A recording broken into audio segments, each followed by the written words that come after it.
गौतम बुद्ध ऐसे हैं जैसे हिमाच्छादित हिमालय। पर्वत तो और भी हैं, हिमाच्छादित पर्वत और भी हैं, पर हिमालय अतुलनीय है, उसकी कोई उपमा नहीं। हिमालय बस हिमालय जैसा है, गौतम बुद्ध बस गौतम बुद्ध जैसे। पूरी मनुष्य जाति के इतिहास में वैसा महिमापूर्ण नाम दूसरा नहीं।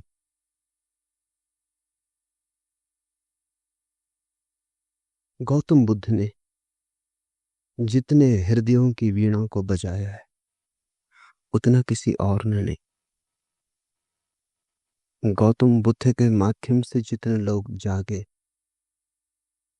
और जितने लोगों ने परम भगवत्ता उपलब्ध की है उतनी किसी और के माध्यम से नहीं। गौतम बुद्ध की वाणी अनूठी है और विशेषकर उन्हें जो सोच विचार चिंतन मनन विमर्श के आदि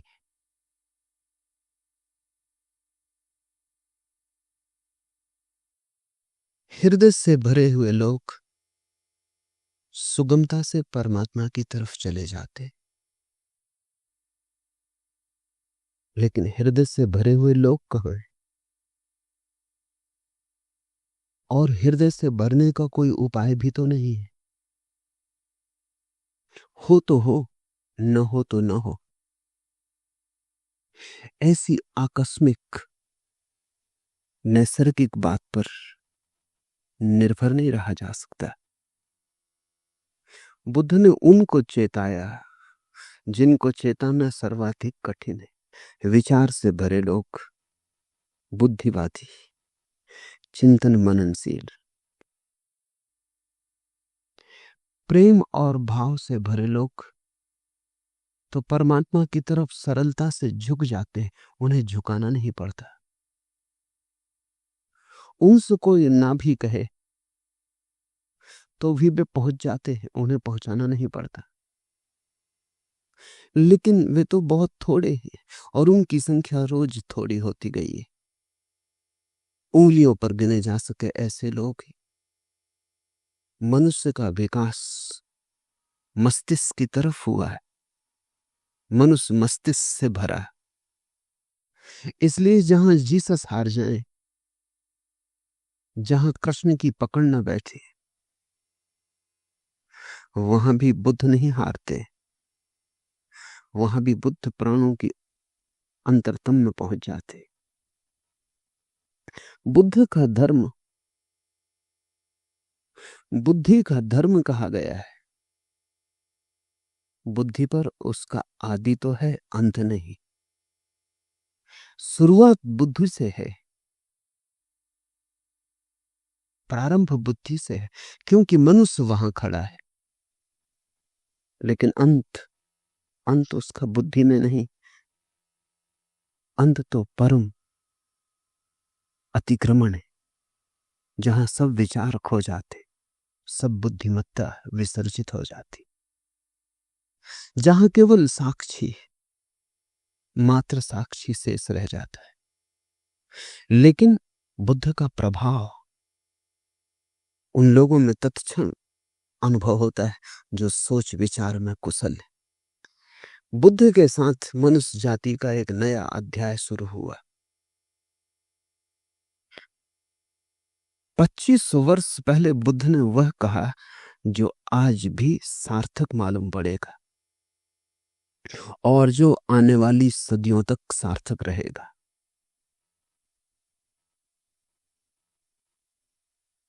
बुद्ध ने विश्लेषण दिया, एनालिसिस दी, और जैसा सूक्ष्म विश्लेषण उन्होंने किया कभी किसी ने न किया था और फिर दोबारा कोई न कर पाया। उन्होंने जीवन की समस्या के उत्तर शास्त्र से नहीं दिए, विश्लेषण की प्रक्रिया से दिए। बुद्ध धर्म के पहले वैज्ञानिक, उनके साथ श्रद्धा और आस्था की जरूरत नहीं, उनके साथ तो समझ पर्याप्त है। अगर तुम समझने को राजी हो तो तुम बुद्ध की नौका में सवार हो जाओगे। अगर श्रद्धा भी आएगी तो समझ की छाया होगी, लेकिन समझ के पहले श्रद्धा की मांग बुद्ध की नहीं। बुद्ध ये नहीं कहते कि जो मैं कहता हूं भरोसा कर लो। बुद्ध कहते हैं सोचो, विचारो, विश्लेषण करो, खोजो, पाओ अपने अनुभव से तो भरोसा कर लेना। दुनिया के सारे धर्मों ने भरोसे को पहले रखा है, सिर्फ बुद्ध को छोड़कर। दुनिया के सारे धर्मों में श्रद्धा प्राथमिक, फिर ही कदम उठेगा। बुद्ध ने कहा अनुभव प्राथमिक, श्रद्धा आनुषंगिक। अनुभव होगा तो श्रद्धा होगी, अनुभव होगा तो आस्था होगी। इसलिए बुद्ध कहते हैं आस्था की कोई जरूरत नहीं, अनुभव के साथ अपने से आ जाएगी, तुम्हें लानी नहीं। और तुम्हारी लाई हुई आस्था का मूल्य भी क्या हो सकता है? तुम्हारी लाई आस्था के पीछे भी छिपे होंगे तुम्हारे संदेह। तुम आरोपित भी कर लोगे विश्वास को, तो भी विश्वास के पीछे अविश्वास खड़ा होगा।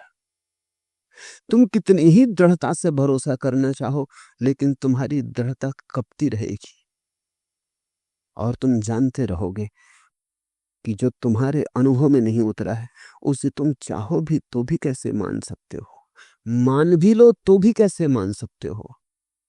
तुम्हारा ईश्वर कोरा शब्द जाल होगा जब तक अनुभव की किरण न उतरी हो। तुम्हारे मोक्ष की धारणा मात्र शाब्दिक होगी जब तक मुक्ति का थोड़ा स्वाद तुम्हें न लगा हो। बुद्ध ने कहा मुझ पर भरोसा मत करना, मैं जो कहता हूं उस पर इसलिए भरोसा मत करना कि मैं कहता हूं। सोचना, विचारना, जीना तुम्हारे अनुभव की कसौटी पर सही हो जाए तो ही सही है, मेरे कहने से क्या सही होगा। बुद्ध के अंतिम वचन है अपदीपो भव, अपने दिए खुद बनना। और तुम्हारी रोशनी में तुम्हें जो दिखाई पड़ेगा फिर तुम करोगे भी क्या? आस्था ना करोगे तो करोगे क्या? आस्था सहज होगी, उसकी बात ही उठानी व्यर्थ है। बुद्ध का धर्म विश्लेषण का धर्म, लेकिन विश्लेषण से शुरू होता है, समाप्त नहीं होता। वह समाप्त तो परम संश्लेषण पर होता है। बुद्ध का धर्म संदेह का धर्म है, लेकिन संदेह से यात्रा शुरू होती है, समाप्त नहीं होती। समाप्त तो परम श्रद्धा पर होती। इसलिए बुद्ध को समझने में बड़ी भूल हुई, क्योंकि बुद्ध संदेह की भाषा बोलते तो लोगों ने समझा ये संदेहवादी है। हिंदू तक न समझ पाए, जो जमीन पे सबसे ज्यादा पुरानी कौम। बुद्ध निश्चित ही बड़े अनूठे रहे होंगे, तभी तो हिंदू तक समझने से चूक गए। हिंदुओं तक कोई आदमी खतरनाक लगा, घबराने वाला लगा। हिंदुओं को भी लगा कि ये तो सारे आधार गिरा देगा धर्म के। और यही आदमी है जिसने धर्म के आधार पहली दफा ढंग से रखे। श्रद्धा पर भी कोई आधार रखा जा सकता है, अनुभव पर ही आधार रखा जा सकता है। अनुभव की छाया की तरह श्रद्धा उत्पन्न होती। श्रद्धा अनुभव की सुगंध है, और अनुभव के बिना श्रद्धा अंधी है। और जिस श्रद्धा के पास आंख न हो, उससे तुम सत्य तक पहुंच पाओगे? बुद्ध ने बड़ा दुस्साहस किया। बुद्ध जैसे व्यक्ति पर भरोसा करना एकदम सुगम होता है। उसके उठने बैठने में प्रामाणिकता होती है, उसके शब्द शब्द में वजन होता है, उसके होने का पूरा ढंग स्वयं सिद्ध होता है। उस पर श्रद्धा आसान हो जाती है। लेकिन बुद्ध ने कहा तुम मुझे अपनी बैसाखी मत बनाना। तुम अगर लंगड़े हो, मेरी बैसाखी के सहारे चल लिए, कितनी दूर चलोगे, मंजिल तक न पहुंच पाओगे। आज मैं साथ हूं, कल मैं साथ न रहूंगा, फिर तुम्हें अपने ही पैरों पर चलना है। मेरी रोशनी से मत चलना, क्योंकि थोड़ी देर को संग साथ हो गया है अंधेरे जंगल में। तुम मेरी रोशनी में थोड़ी देर रोशन हो लोगे, फिर हमारे रास्ते अलग हो जाएंगे। मेरी रोशनी मेरे साथ होगी, तुम्हारा अंधेरा तुम्हारे साथ होगा। अपनी रोशनी पैदा करो, अप दीपो भव। ये बुद्ध का धम्म पद। कैसे वो रोशनी पैदा हो सकती है अनुभव की, उसका विश्लेषण। श्रद्धा की कोई मांग नहीं है, श्रद्धा की कोई आवश्यकता भी नहीं है। इसलिए बुद्ध को लोगों ने नास्तिक कहा, क्योंकि बुद्ध ने यह भी नहीं कहा कि तुम परमात्मा पर श्रद्धा करो। तुम कैसे करोगे श्रद्धा? तुम्हें पता होता तो तुम श्रद्धा करते ही, तुम्हें पता नहीं। इस अज्ञान में तुम कैसे श्रद्धा करोगे? और अज्ञान में तुम जो श्रद्धा बांध भी लोगे, वो तुम्हारी अज्ञान के ईंटों से बना हुआ भवन होगा। उसे तुम परमात्मा का मंदिर कैसे कहोगे? वो तुमने भय में बना लिया होगा। मौत डराती होगी, इसलिए सहारा पकड़ लिया होगा। यहां जिंदगी हाथ से जाती मालूम होती होगी, इसलिए स्वर्ग की कल्पनाएं कर ली होंगी। लेकिन इन कल्पनाओं से, भय पर खड़ी हुई इन धारणाओं से कहीं कोई मुक्त हुआ है? इसी से ही तो आदमी पंगु है, इससे ही तो आदमी पक्षाघात में दबा है। इसलिए बुद्ध ने ईश्वर की बात नहीं की। H.G. वेल्स ने बुद्ध के संबंध में कहा है कि पृथ्वी पर इस जैसा ईश्वरीय व्यक्ति और इस जैसा ईश्वर विरोधी व्यक्ति एक साथ पाना कठिन। So godlike and so godless. अगर तुम ईश्वरीय प्रतिभाओं को खोजने निकलो, तो तुम बुद्ध से ज्यादा ईश्वरीय प्रतिभा कहां पाओगे? सो गॉडलेस, और फिर भी इतना ईश्वर शून्य, ईश्वर की बात ही नहीं की। इस शब्द को ही गंदा माना, इस शब्द का उच्चार नहीं किया। इससे ये मत समझ लेना कि ईश्वर विरोधी थे बुद्ध। उच्चार नहीं किया, क्योंकि उस परम शब्द का उच्चार किया नहीं जा सकता। उपनिषद कहते हैं ईश्वर के संबंध में कुछ कहा नहीं जा सकता, लेकिन इतना तो कह ही देते। बुद्ध ने इतना भी ना कहा। वो परम उपनिषद, उनके पार उपनिषद नहीं जाता। जहां उपनिषद समाप्त होते हैं, वहां बुद्ध शुरू होते। आखिर इतना तो कह ही दिया, रोक ना सके अपने को कि ईश्वर निर्गुण है, तो निर्गुण उसका गुण बना दिया। कहा कि ईश्वर निराकार है, तो निराकार उसका आकार हो गया। लेकिन बिना कहे न रह सके, उपनिषद के ऋषि भी बोल गए। मौन में ही संभालना था उस संपदा को, बोलकर गंवा दी। बंधी मुट्ठी लाख की थी, खुली दो कौड़ी की हो गई। वो बात ऐसी थी कि कहनी नहीं थी, क्योंकि तुम जो कुछ भी कहोगे वो गलत होगा। ये कहना भी कि परमात्मा निराकार है गलत है, क्योंकि निराकार भी एक धारणा है। वो भी आकार से ही जुड़ी है, आकार के विपरीत होगी तो भी आकार से संबंधित है। निराकार का क्या अर्थ होता है? जब भी अर्थ खोजने जाओगे, आकार का उपयोग करना पड़ेगा। निर्गुण का क्या अर्थ होता है? जब भी कोई परिभाषा पूछेगा, गुण को परिभाषा में लाना पड़ेगा। ऐसी निर्गुणता भी बड़ी नपुंसक है, जिसकी परिभाषा में गुण लाना पड़ता है। और ऐसे निराकार में क्या निराकार होगा, जिसको समझाने के लिए आकार लाना पड़ता है। बुद्ध से ज्यादा कोई भी नहीं बोला और बुद्ध से ज्यादा चुप भी कोई नहीं। कितना बुद्ध बोले। अन्वेषक खोज करते हैं तो वो कहते एक आदमी इतना बोला, ये संभव कैसे। उन्हें डर लगता है कि इसमें बहुत कुछ प्रक्षिप्त है, दूसरों ने डाल दिया है। कुछ भी प्रक्षिप्त नहीं है। जितना बुद्ध बोले पूरा संग्रहित ही नहीं हुआ है। खूब बोले और फिर भी उनसे ज्यादा चुप कोई भी नहीं, क्योंकि जहां जहां नहीं बोलना था वहां नहीं बोले। ईश्वर के संबंध में एक शब्द ना कहा। इस खतरे को भी मोल लिया कि लोग नास्तिक समझेंगे, और आज तक लोग नास्तिक समझे जा रहे हैं, और इससे बड़ा कोई आस्तिक कभी हुआ नहीं। बुद्ध महाआस्तिक। अगर परमात्मा के संबंध में कुछ कहना संभव नहीं है तो फिर बुद्ध ने ही कुछ कहा, चुप रह के इशारा किया। पश्चिम के एक बहुत बड़े विचारक विटगेंस्टीन ने अपनी बड़ी अनूठी किताब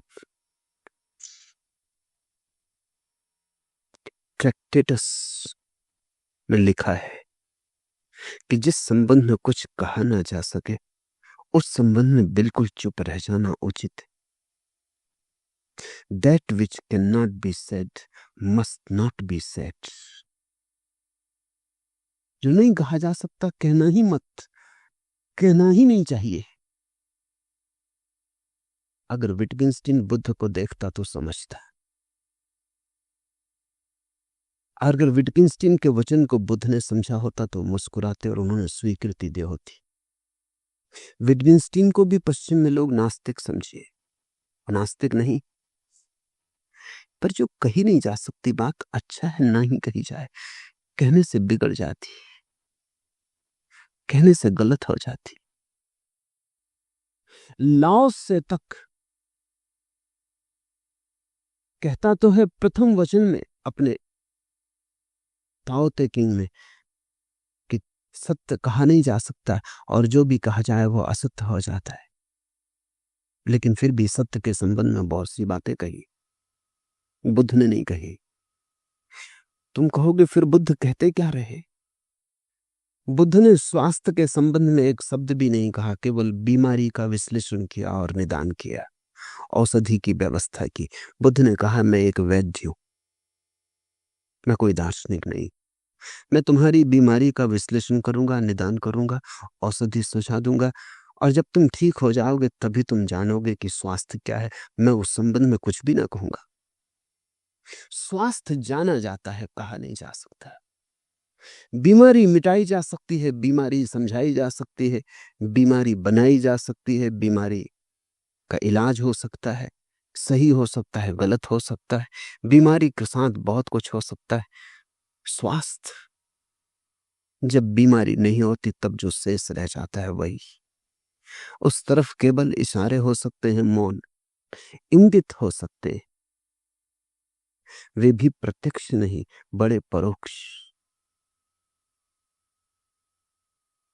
बुद्ध के धर्म को शून्यवादी कहा गया है। शून्यवादी उनका धर्म है, लेकिन इससे ये मत समझ लेना कि शून्य पर उनकी बात पूरी हो जाती, नहीं, बस शुरू होती। बुद्ध एक ऐसे उत्तुंग शिखर है जिसका आखिरी शिखर हमें दिखाई नहीं पड़ता। बस थोड़ी दूर तक हमारी आंखें जाती, हमारी आंखों की सीमा है। थोड़ी दूर तक हमारी गर्दन उठती है, हमारी गर्दन के झुकने की सामर्थ्य है। और बुद्ध खोते चले जाते हैं दूर, हिमाच्छादित शिखर है, बादलों के पार।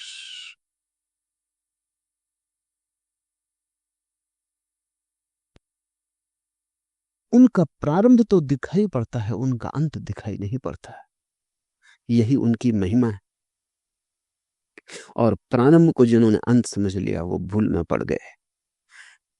प्रारंभ से शुरू करना, लेकिन जैसे जैसे तुम शिखर पर उठने लगोगे और आगे दिखाई पड़ने लगा।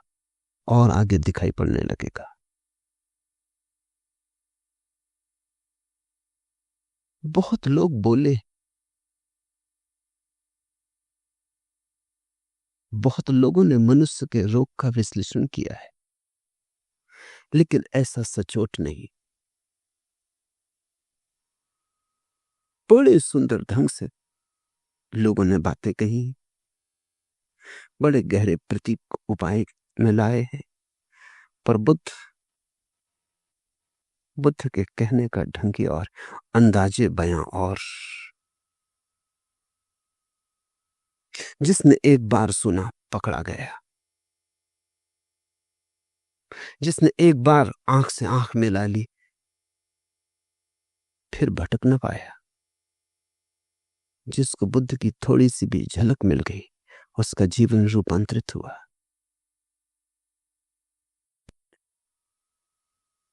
आज से 2500 वर्ष पूर्व जिस दिन बुद्ध का जन्म हुआ, घर में उत्सव मनाया जाता था। सम्राट के घर बेटा पैदा हुआ था, पूरी राजधानी सजी थी। रात भर लोगों ने दिए जलाए, नाचे, उत्सव का क्षण था।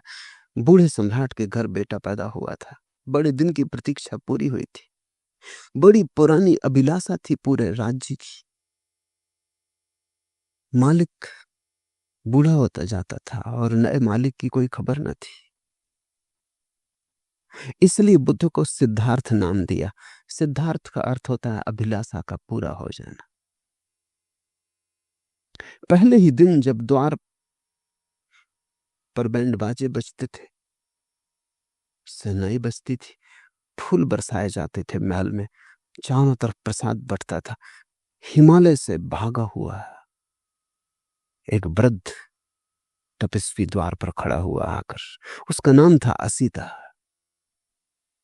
सम्राट भी उसे सम्मान करता था और कभी असीता राजधानी नहीं आया था। जब कभी जाना था तो शुद्धोधन को, सम्राट को स्वयं उसके दर्शन करने जाना होता था। ऐसे बचपन के साथी थे। फिर शुद्धोधन सम्राट हो गया, बाजार की दुनिया में उलझ गया। असीता महातपस्वी हो गया, उसकी ख्याति दूर दिगंत तक फैल गई। असीता को द्वारे पर आए देखकर शुद्धोधन ने कहा, आप और यहां क्या हुआ, कैसे आना हुआ? कोई मुसीबत है, कोई अड़चन है? कहे। असीता ने कही, नहीं कोई मुसीबत नहीं, कोई अड़चन, तुम्हारे घर बेटा पैदा हुआ, उसके दर्शन को आया हूं। शुद्धोधन तो समझ ना पाया। सौभाग्य की घड़ी थी ये कि असीता जैसा तपस्वी और बेटे के दर्शन को आया। भागा गया अंतःगृह में, नवजात शिशु को लेकर बाहर आ गया। असीता झुका और उसने शिशु के चरणों में सिर रख दिए और कहते हैं शिशु ने अपने पैर उसकी जटाओं में उलझा दिए। फिर तब से आदमी की जटाओं में बुद्ध के पैर उलझे, फिर आदमी छुटकारा नहीं पा सका। और असीता हंसने लगा और रोने भी लगा। और शुद्धोधन ने पूछा कि शुभ घड़ी में आप रोते क्यों हैं? असीता ने कहा, ये तुम्हारे घर जो बेटा पैदा हुआ है, ये कोई साधारण आत्मा नहीं, असाधारण है। कई सदियां बीत जाती, ये तुम्हारे लिए ही सिद्धार्थ नहीं है, ये अनंत अनंत लोगों के लिए सिद्धार्थ है। अनेकों की अभिलाषाएं इससे पूरी होंगी। हंसता हूं कि इसके दर्शन मिल गए, हंसता हूं, प्रसन्न हूं कि इसने मुझ बूढ़े की जटाओं में अपने पैर उलझा दिए। ये सौभाग्य का क्षण है। रोता इसलिए हूं कि जब ये कली खिलेगी, फूल बनेगी, जब दिग दिगंत में इसकी सुवास उठेगी और इसकी सुवास की छाया में करोड़ों लोग राहत लेंगे, तब मैं न रहूंगा। ये मेरा शरीर छूटने के करीब आ गया। और एक बड़ी अनूठी बात असीता ने कही है, वो ये कि अब तक आवागमन से छूटने की आकांक्षा थी, वो पूरी भी हो गई। आज पछतावा होता है, एक जन्म अगर और मिलता है तो इस बुद्ध पुरुष के चरणों में बैठने की, इसकी वाणी सुनने की, इसकी सुगंध को पीने की, इसके नशे में डूबने की सुविधा हो जाती। आज पछताता हूं, लेकिन मैं मुक्त हो चुका हूं। ये मेरा आखिरी अवतरण है। अब इसके बाद देह न धर सकूंगा। अब तक सदा ही चेष्टा की थी कि कब छुटकारा हो शरीर से, कब आवागमन से। आज पछताता हूं कि अगर थोड़ी देर और रुक गया होता। इसे तुम थोड़ा समझो। बुद्ध के फूल के खिलने के समय असीता चाहता है कि अगर मोक्ष भी दांव पर लगता हो तो कोई हर्जा नहीं। तो तब से 2500 साल बीत गए। बहुत प्रज्ञा पुरुष हुए, लेकिन बुद्ध अतुलनीय है। और उनकी अतुलनीयता इसमें है कि उन्होंने इस सदी के लिए धर्म दिया और आने वाले भविष्य के लिए धर्म दिया। कृष्ण की बात कितनी ही समझा के कही जाए, इस सदी के लिए मौजू नहीं बैठती। फासला बड़ा हो गया है, बड़ा अंतराल पड़ गया है। कृष्ण ने जिनसे कहा था उनके मनों में और जिनके मन आज उसे सुनेंगे, बड़ा अंतर है। बुद्ध की कुछ बात ऐसी है कि ऐसा लगता है अभी अभी उन्होंने कही। बुद्ध की बात को समसामयिक बनाने की जरूरत नहीं है। वो समसामयिक है, वो कंटेम्पररी है।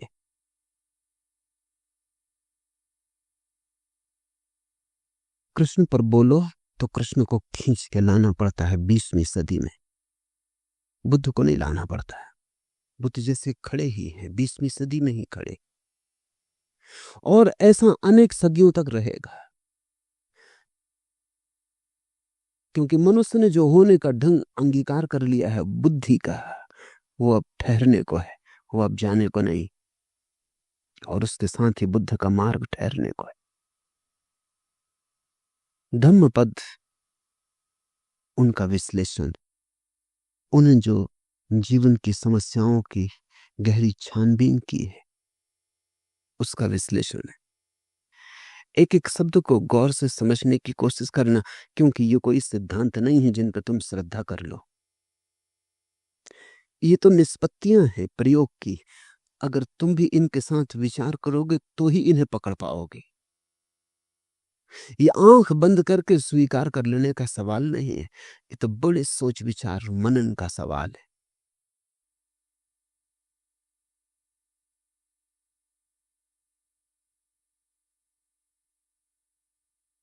साधारणता आदमी की जिंदगी क्या है? कुछ सपने, कुछ टूटे फूटे सपने, कुछ अभी भी साबित भविष्य की आशा में अटके। आदमी की जिंदगी क्या है? अतीत के खंडहर, भविष्य की कल्पनाएं। आदमी का पूरा होना क्या है? चले जाते, उठते हैं, बैठते हैं, काम करते, कुछ पक्का पता नहीं क्यों, कुछ साफ जाहिर नहीं कहां जा रहे, बहुत जल्दी में भी जा रहे हैं, बड़ी पहुंचने की तीव्र उत्कंठा है, लेकिन कुछ पक्का नहीं कहां पहुंचना चाहते, किस तरफ जाते हो। कल मैं एक गीत पढ़ता था शायर का, न कोई ज्यादा, न कोई मंजिल, न रोशनी का सुराग, न कोई ज्यादा, न कोई मंजिल, न रोशनी का सुराग, भटक रही है खलाओं में जिंदगी मेरी। न कोई रास्ता, न कोई मंजिल, रोशनी का सुराग भी नहीं, कोई एक किरण भी नहीं, और पूरी जिंदगी अंधेरी घाटियों में, शून्य में भटक रही है। भटक रही है खलाओं में जिंदगी मेरी। ऐसी ही मनुष्य की दशा है सदा से। बहुत सी झूठी मंजिलें भी तुम बना लेते हो। राहत के लिए कुछ तो चाहिए। सत्य बहुत कड़वा है, और अगर सत्य के साथ तुम खड़े हो जाओ तो खड़े होना भी मुश्किल मालूम होगा। सिगमंड फ्रायड ने कहा है कि आदमी बिना झूठ के जी नहीं सकता। झूठ सहारा है। तो हम झूठी मंजिलें बना लेते हैं। असली मंजिल का तो कोई पता नहीं। बिना मंजिल के जीना असंभव। कैसे जियोगे बिना मंजिल के? अगर ये पक्का ही हो जाए कि पता ही नहीं कहां जा रहे हैं, तो पैर कैसे उठेंगे? यात्रा कैसे होगी? तो हम कल्पित मंजिल बना लेते, एक झूठी मंजिल बना लेते। उससे राहत मिल जाती, लगता है कहीं जा रहे हैं। कोई रास्ता नहीं है, क्योंकि झूठी मंजिलों के कहीं कोई रास्ते होते? जब मंजिल ही झूठी है तो रास्ता कैसे हो सकता है? तो फिर हम रास्ता भी बना लेते, रास्ता बना लेते हैं, मंजिल बना लेते हैं। सब कल्पित, सब मन के जाल, सब सपने। और ऐसे अपने को भर लेते हैं और लगता है शून्य भर गया, जिंदगी बड़ी भरी पूरी। कोई कुछ दिन हुए चल बसा। एक मित्र ने आके कहा कि आपको पता चला, फला फला व्यक्ति चल बसे, बड़ी भरी पूरी जिंदगी थी। मैंने पूछा, रुको, चल बसे ठीक, उसमें तो कुछ किया नहीं जा सकता, लेकिन भरी पूरी जिंदगी थी, ये तुमसे किसने कहा?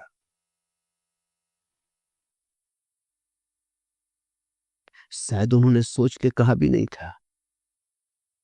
थोड़े झिझके कहा, मैं तो ऐसे ही कह रहा था, कहने की बात थी। पर मैंने कहा, तो तुम भी सोचते होगे कि बड़ी भरी पूरी जिंदगी थी, मैं उनको जानता हूं। और अगर तुम मुझसे पूछो तो कुछ भी नहीं हुआ, क्योंकि वो मरे हुए ही थे। अब मरा हुआ मर जाए, इसमें कौन सी बड़ी घटना हो गई? जिंदा वो कभी थे नहीं, क्योंकि जिंदगी तो सत्य के साथ ही उपलब्ध होती है, और कोई जिंदगी नहीं है। लेकिन जो झूठ के साथ जी रहा है वो भी सोचता है जिंदगी भरी पूरी है। कितने झूठ तुमने बना रखे। लड़का बड़ा होगा, शादी होगी, बच्चे होंगे, धन कमाएगा, यश पाएगा, और तुम मर रहे हो। और तुम्हारे बाप भी ऐसे ही मरे कि तुम बड़े होगे, कि शादी होगी, कि धन कमाओगे, और तुम्हारा लड़का भी ऐसे ही मरेगा। जिंदगी बड़ी भरी पूरी जा रही। बाप बेटे के लिए मर जाता है, बेटा अपने बेटे के लिए मर जाता है, ऐसा एक दूसरे पे मरते चले जाते। कोई जीता नहीं। मरना इतना आसान, जीना इतना कठिन। लोग सोचते हैं मौत बड़ी दुस्तर है, गलत सोचते हैं। मौत में क्या दुस्तरता है, क्षण में मर जाते हो। जिंदगी दुस्तर है, 70 साल जीना होता है, और बिना झूठ के तुम जीना नहीं जानते हो, तो तुम हजार तरह के झूठ खड़े कर लेते हो। यश, पद, प्रतिष्ठा, सफलता, धन। जब इनसे चूक जाते हो तो धर्म, मोक्ष, स्वर्ग, परमात्मा, आत्मा, ध्यान, समाधि, पर तुम कुछ ना कुछ, ताकि अपने को भरे रखो। और ध्यान रखना, बुद्ध का सारा जोर झूठ से खाली हो जाने पर है। सत्य से भरना थोड़ी पड़ता है। झूठ से खाली हुए तो जो शेष रह जाता है वही सत्य है। गई बीमारी, जो बचा वही स्वास्थ्य है।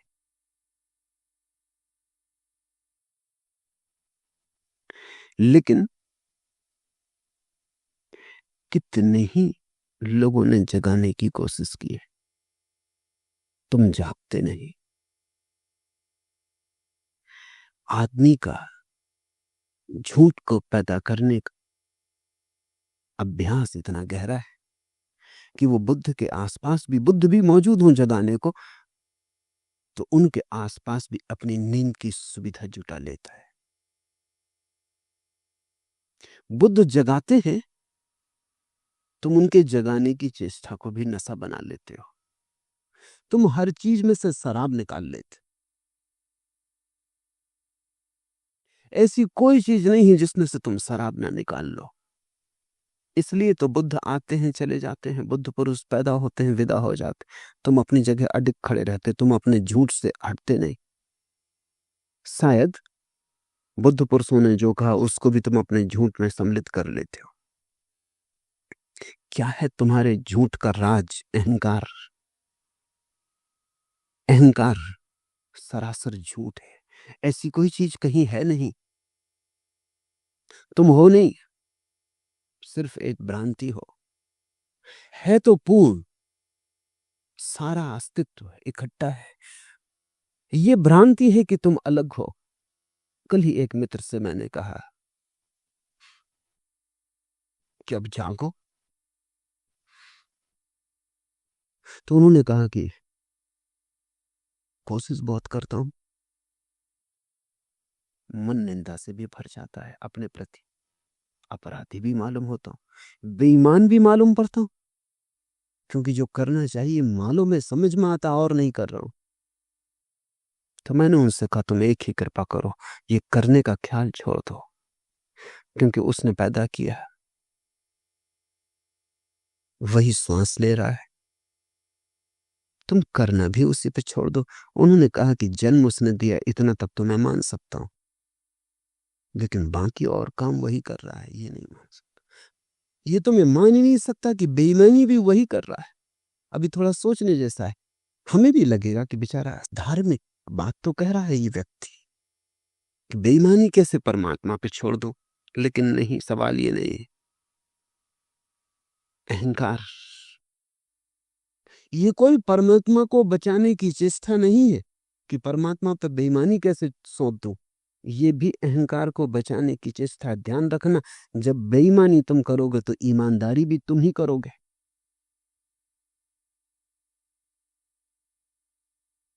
लेकिन जब जन्म भी तुम्हारा अपना नहीं और मौत भी तुम्हारी अपनी नहीं, तो दोनों के बीच में तुम्हारा अपना कुछ कैसे हो सकता है? जब दोनों छोर पर आए, जब जन्म के पहले कोई और के हाथ में तुम हो, मौत के बाद किसी और के हाथ में, तो ये बीच की थोड़ी सी जो घड़ियां हैं, इनमें तुम अपने को सोच लेते हो अपने हाथ में, वही भ्रांति हो जाती है। वही अहंकार तुम्हें जगने नहीं देता। वही अहंकार सोने की नई तरकीबें और व्यवस्थाएं खोज लेता है। इसलिए बुद्ध पुरुष आते, उनके तीर ठीक तरकस से तुम्हारे हृदय की तरफ निकलते, पर तुम बचा जाते हो। हजारों खिज्र पैदा कर चुकी है नस्ल आदम की। आदमी ने कितने बुद्ध पुरुष पैदा किए? हजारों खिज्र, पैगंबर, तीर्थंकर, हजारों खिज्र पैदा कर चुकी है नस्ल आदम की। ये सब तस्लीम, लेकिन आदमी अब तक भटकता है। ये सब तस्लीम, ये सब स्वीकार कि हजारों बुद्ध पुरुष हुए, पर इससे क्या फर्क पड़ता है? आदमी अब तक भटकता है। आदमी भटकना चाहता है? कहता तो आदमी यही है कि भटकना नहीं चाहता। कहते तो तुम मेरे पास यही हो, शांत होना चाहते हैं, सत्य होना चाहते, सरल होना चाहते। लेकिन सच में तुम होना चाहते हो, या कि सरलता के नाम पर तुम नई जटिलता खोज रहे हो, या सत्य के नाम पर तुमने नए झूठों की तलाश शुरू की है, या शांति के नाम पर अब तुमने एक नया रोग पाला। अब तुम शांति के नाम पर अशांत होने को सुख हुए। साधारण आदमी अशांत होता है सिर्फ, शांति की तो कम से कम चिंता नहीं होती। अब तुम शांति के लिए भी चिंतित हो। पुरानी अशांति तो बरकरार, अब तुम और धन करोगे, उसमें गुणनफल करोगे। अब तुम कहोगे कि शांति भी चाहिए। अब एक नई अशांति जुड़ी कि शांति नहीं। झूठ तो तुम थे, अब तुम कहते हो सत्य खोजेंगे। अब तुम सत्य के नाम पर कुछ नए झूठ इजाद करोगे, स्वर्ग के, मोक्ष के, नरक के, परमात्मा के, आकाश के। मंदिरों में जाओ, स्वर्गों के नक्शे टंगे, पहला स्वर्ग, दूसरा स्वर्ग, पहला खंड, दूसरा खंड, तीसरा खंड, सचखंड तक नक्शे टंगे हुए हैं। आदमी की मूर्खता की कोई सीमा है, कोई अंत? अपने घर का भी नक्शा भी तुमसे बनेगा नहीं। अपना भी नक्शा तुम बना ना सकोगे कि तुम क्या हो, कहां हो, कौन। तुमने स्वर्ग के नक्शे बना लिए।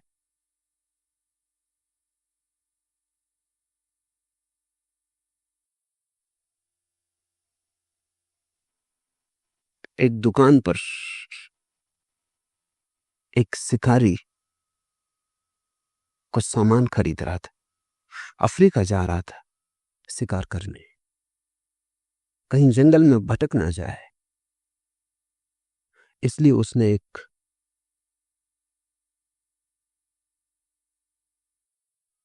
यंत्र खरीदा है, दिशा सूचक यंत्र, कंपास। और तो सब ठीक था, उसने खोल के देखा, लेकिन कंपास में पीछे एक आईना भी लगा था। ये उसकी समझ में ना आया कि ये कोई कंपास है या किसी स्त्री का साज श्रृंगार का सामान। इसमें आईना किस लिए लगा है? ये दिशा सूचक यंत्र है, इसमें आईने की क्या जरूरत? उसने दुकानदार से पूछा कि और सब तो ठीक है, लेकिन ये मेरी समझ में नहीं आया कि इसमें आईना क्यों लगा। दुकानदार ने, ये इसलिए कि जब तुम भटक जाओ तो कंपास तो बताएगा स्थान, आईने में तुम देख लेना ताकि पता चल जाए कौन भटक गया है। कहां भटक गए हो ये तो कंपास से पता चल जाए, लेकिन कौन भटक गया है अपना पता नहीं। स्वर्ग के नक्शे बना दिए।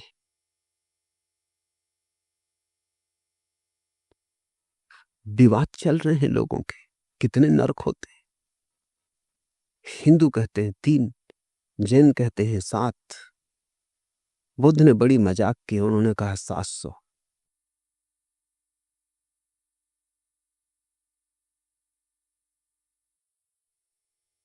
ये मजाक की है, क्योंकि बुद्ध को जरा भी उत्सुकता नहीं इस तरह की मूर्ताओं में। लेकिन मजाक भी नहीं समझ पाते लोग। बुद्ध के मानने वाले हैं जो कहते हैं कि नहीं 700 ही होते हैं, इसलिए कहे। मैं तुमसे कहता हूं 7000।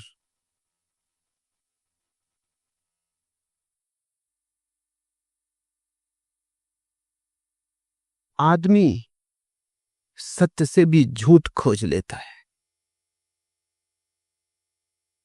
इसलिए आदमी भटकता है। बुद्ध बड़े शुद्ध खोजी हैं, उनकी खोज बड़ी निर्दोष। घर छोड़ा तो जितने गुरु उपलब्ध थे सबके पास गए। गुरु उनसे थक गए, क्योंकि असली शिष्य आ जाए तभी पता चलता है कि गुरु गुरु है या नहीं। झूठे शिष्यों के साथ तो पता नहीं चलता। लोग मुझसे पूछते हैं आके कि असली गुरु का कैसे पता चले। मैं उनको कहता हूं तुम फिक्र ना करो, अगर तुम असली शिष्य हो पता चल जाए। नकली गुरु तुमसे बचेगा, भागेगा कि ये चला आ रहा असली शिष्य, ये झंझट खड़ी करेगा। तुम गुरु की फिक्र ही छोड़ दो, असली शिष्य अगर तुम हो तो नकली गुरु तुम्हारे पास टिकेगा ही नहीं। तुम टिके रहना, वही भाग जाएगा। जिब्रान की कहानी है कि एक आदमी गांव गांव कहता फिरता था कि मुझे स्वर्ग का पता है, जिनको आना हो मेरे साथ आ जाओ। कोई आता नहीं था, लेकिन लोगों को हजार दूसरे काम। कोई स्वर्ग जाने की इतनी जल्दी वैसे भी किसी को नहीं। लोग स्वर्गीय तो मजबूरी में होते, जब हाथ पैर ही नहीं चलते हो लोग मरघट पे पहुंच आते तब स्वर्गीय होते। कोई स्वर्गीय होने को राजी नहीं था। लोग कहते आपकी बात सुनते जचती, जब जरूरत होगी तब उपयोग करेंगे, मगर अभी कृपा करें, अभी अभी हमें जाना नहीं। एक गांव में ऐसा हुआ, उस आदमी का खूब धंधा चलता था, क्योंकि जिनको स्वर्ग नहीं जानो इनको बचने के लिए भी गुरु को कुछ गुरु दक्षिणा देनी पड़ती थी। वो आ जाए गांव में और समझाए तो उसको कुछ सेवा भी करनी पड़ती, पैर भी पड़ने पड़ते। कहते तुम बिल्कुल ठीक हो, मगर अभी हम साधारण जन अभी संसार में उलझे हैं, जब कभी सुलझेंगे जरूर आपकी बात का ख्याल करेंगे, रख लेते हैं संभाल के हृदय में। तो गुरु का धंधा भी चलता था, ना कभी कोई झंझट आई थी ना कुछ। एक गांव में उपद्रव हो गया, एक असली शिष्य मिल गया, उसने कहा अच्छा तुम्हें पक्का पता है? बिल्कुल पक्का पता है, क्योंकि अभी तक कोई झंझट आई नहीं थी। उसने कहा अच्छा मैं चलता हूँ, कितने दिन लगेंगे पहुंचने में? तब जरा गुरु घबराया कि इधर उपद्रवी मालूम पड़ता है। पैर छुओ बात ठीक, सांस चलने की बात, मगर अब सबके सामने मना भी नहीं कर सका। उसने कहा देखेंगे, भटकाएंगे, साल 2 साल, भाग जाएगा अपने आप। 6 साल बीत गए, वो उनके पीछे ही पड़ा। वो कहता है कि कब आएगा, अभी तक आया नहीं। एक दिन उस गुरु ने कहा तेरे हाथ जोड़ता हूं भैया, तू जब तक न मिला था हमको भी पता था, तेरे कारण हमारा भी असली शिष्य मिल जाए तो फिर गुरु अपने आप। दुनिया में नकली गुरु हैं क्योंकि नकली शिष्यों की बड़ी संख्या है।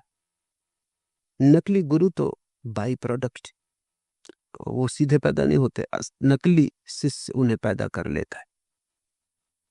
बुद्ध सभी गुरुओं के पास गए, गुरु घबरा गए, क्योंकि ये व्यक्ति निश्चित प्रमाणिक था। जो उन्होंने कहा वो इसने इतनी पूर्णता से किया कि उनको भी दया आने लगी कि तो हमने भी नहीं किया है। कोई करते नहीं था तब तक बात ठीक थी, इस पे दया आने लगी। इससे ये भी ना कह सकते थे कि तुमने पूरा नहीं किया इसलिए उपलब्ध नहीं हो रहा है। इसने पूरा पूरा किया, उसमें तो रत्ती भर कमी नहीं रखी। गुरु ने हाथ जोड़ के कहा बस हम यहां तक तुम्हें बता सकते थे, इसके आगे हमें खुद भी पता नहीं। सारे गुरुओं को बुद्ध ने चुका डाला, एक गुरु साबित न हुआ। तब सिवाय इसके कोई रास्ता न रहा कि खुद खोजे। और इसलिए बुद्ध की बातों में बड़ी ताजगी है, क्योंकि उन्होंने खुद खोजा, किसी गुरु से नहीं पाया था, किसी से सुन के नहीं दोहराया था, फिर खुद खोज पर निकले, नितांत अकेले, बिना किसी सहारे के। शास्त्र धोखा दे गए, गुरु धोखा दे गए, सब पीछे हट गए, अकेला रह गया खोजी। ऐसा ही होता है, जब तुम्हारी खोज असली होगी तुम पाओगे शास्त्र काम नहीं देते। शास्त्र तभी तक काम देते हैं जब तक तुम उनका भजन पाठ करते हो, बस तभी तक। अगर तुमने यात्रा शुरू की तुम तत्क्षण पाओगे शास्त्र में 1000 गलतियां होनी ही चाहिए, क्योंकि हजारों साल तक हजारों लोगों से दोहराते रहे, बनाते रहे, उसमें बहुत कुछ छूट गया, बहुत कुछ जुड़ गया। लेकिन ये तो पता तुम्हें तभी चलेगा जब तुम यात्रा करोगे। एक तुम नक्शा लिए घर में बैठे हो, उसकी तुम पूजा करते हो, कैसे पता चलेगा? यात्रा पर निकलो तब तुम्हें पता चलेगा, अरे इस नक्शे में नदी बताई है, यहाँ कोई नदी नहीं। इस नक्शे में पहाड़ बताया है, यहाँ कोई पहाड़ नहीं। इस नक्शे में कहा बाएं मुड़ना, बाएं मुड़ो तो गड्ढ है, यात्रा होती नहीं। दाएं मुड़ो तो ही हो सकती है। जब तुम यात्रा पर निकलोगे तभी परीक्षा होती तुम्हारे नक्शों की, उसके बिना कोई परीक्षा नहीं। जो भी यात्रा पर गए उन्होंने शास्त्र को सदा कम पाया, जो भी यात्रा पर गए उन्होंने गुरुओं को कम पाया। जो भी यात्रा पर गए उन्हें एक बात अनिवार्य रूपेण पता चली कि प्रत्येक को अपना मार्ग स्वयं ही खोजना पड़ता है। दूसरे से सहारा मिल जाए बहुत, पर कोई दूसरा तुम्हें मार्ग नहीं दे सकता, क्योंकि दूसरा जिस मार्ग पर चला था तुम उस पर कभी भी ना चलोगे। वो उसके लिए था, वो उसका था, वो उसके स्वभाव में अनुकूल बैठता था। और प्रत्येक व्यक्ति अद्वितीय है। बुद्ध ने यह घोषणा की कि प्रत्येक व्यक्ति अद्वितीय है, इसलिए एक ही राजपथ पर सभी नहीं जा सकते, सबकी अपनी पगडंडी होगी। इसलिए सद्गुरु तुम्हें रास्ता नहीं देता, केवल रास्ते को समझने की परख देता है। सद्गुरु तुम्हें विस्तार के नक्शे नहीं देता, केवल रोशनी देता है ताकि तुम खुद विस्तार देख सको, नक्शे तय कर सको। क्योंकि नक्शे रोज बदल रहे हैं, जिंदगी कोई स्थिर बात नहीं है, जड़ नहीं है, जिंदगी प्रवाह है। जो कल था वो आज नहीं है, जो आज है वो कल नहीं होगा। सद्गुरु तुम्हें प्रकाश देता, रोशनी देता, दिया देता, हाथ में कि ये दिया ले लो, अब तुम खुद खोजो और निकल जाओ। और ध्यान रखना, खुद खोजने से जो मिलता है वही मिलता है, जो दूसरा दे दे वो मिला हुआ है ही नहीं। दूसरे का दिया छीना जा सकता है, खुद का खोजा भर नहीं छीना जा सकता। और जो छिन जाए वो कोई अध्यात्म है, जो छीना ना जा सके वही।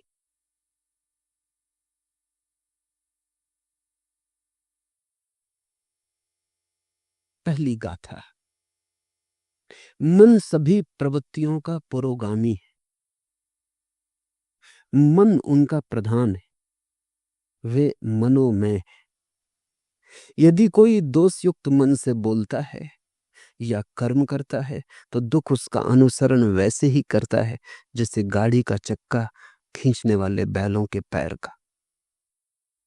छोटा सूत्र पर बड़ा दूरगामी।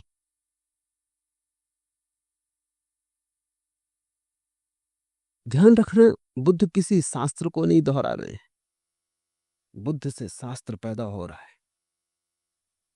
मन सभी प्रवृत्तियों का पुरोगामी है। कोई भी वृत्ति उठती है, राह पर तुम खड़े हो, एक सुंदर कार निकली, क्या हुआ तुम्हारे मन में?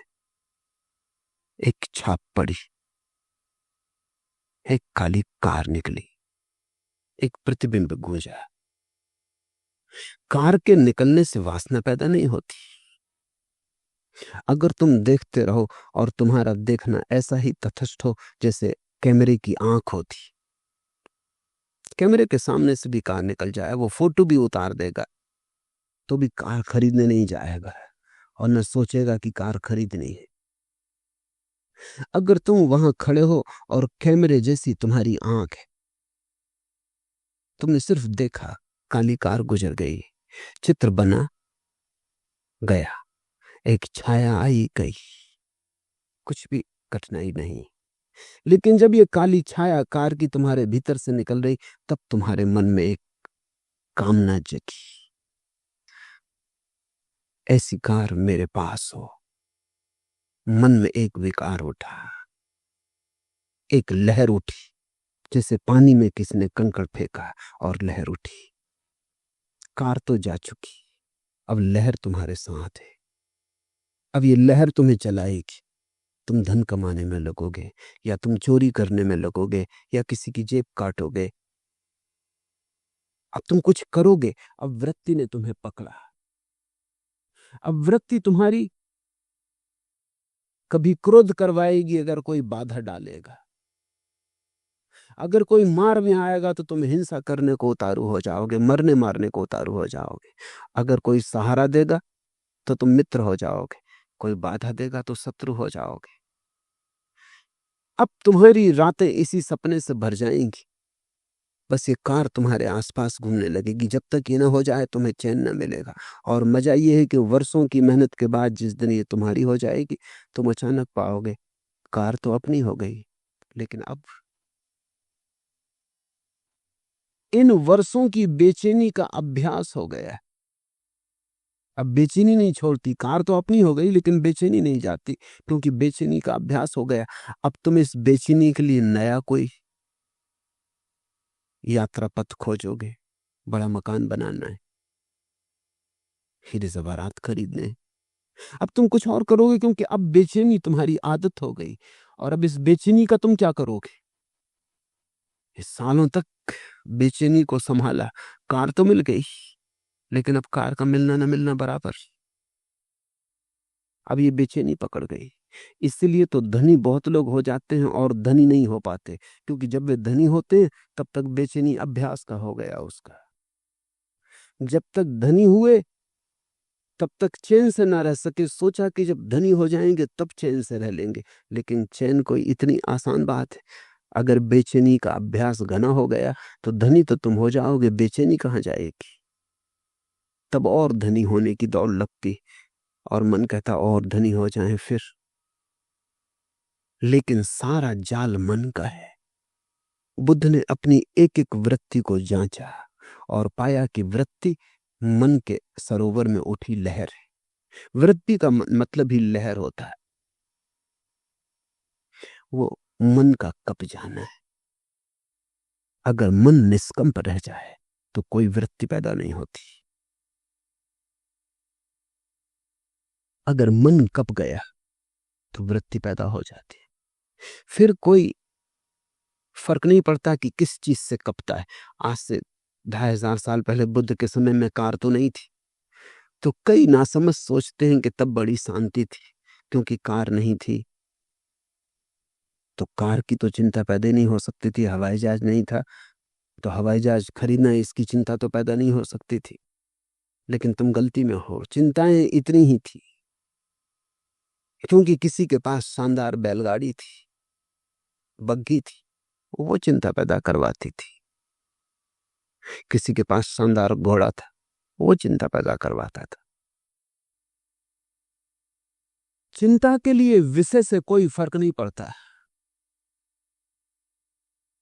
तुम लहर सरोवर में उठाने के लिए एक कंकड़ फेंको या कोहिनूर हीरा फेंको, इससे कोई फर्क नहीं पड़ता। कोहिनूर हीरा भी वृत्ति उठाता है, साधारण कंकड़ भी उतनी ही वृत्ति उठाता है, उतनी लहर उठाता है। पानी फिक्र नहीं करता कि तुमने कोहिनूर फेंका कि कंकड़ फेंका। कुछ फेंका, बस इतना काफी है। मन में कुछ भी फेंका और उपद्रव शुरू हुआ। मन सभी प्रवृत्तियों का पुरोगामी, मन उनका प्रधान है, वे मनोमय है।